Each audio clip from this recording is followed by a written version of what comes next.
একবারও ঢোকেনি? না, একবারও ঢুকেনি। কি বলছে মানে কি বলছে? বলছে যা 3টা রুম তার আগে পাওয়া যাবে না। আমার সরকার থেকে 2 কামরা দিচ্ছে, আমরা 1 কামরা করছি, 3 কামরা রুম। আমার স্বামী রাজমিস্ত্রির কাজ করে, হ্যাঁ, এই হাতটা ভাঙা, তবু সে কাজে যায়। 3টা মানুষ আমরা খাবো কি?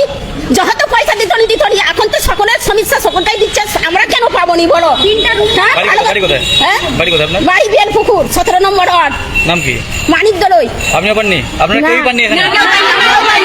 এই ঢোকাঢুকির সমস্যা যে কবে যাবে ভাই আমি বুঝতে পারছি না। খালি সোশ্যাল মিডিয়ায় না, আমাদের এখানেও আমরা দেখতে পাচ্ছি যে এর ঢুকেছে ওর ঢোকেনি, মানে অনেক যারা পাওয়ার যোগ্য তারাও ভাই পাচ্ছে না। কমের মধ্যে দেখছে এর 1টা ঘর আছে, এর 4টে ঘর আছে, সে পাবেন এরকম কোনো কথা? যে মানুষটা খাটছে, খেটে এত কিছু করছে, সেই মানুষটা অযোগ্য।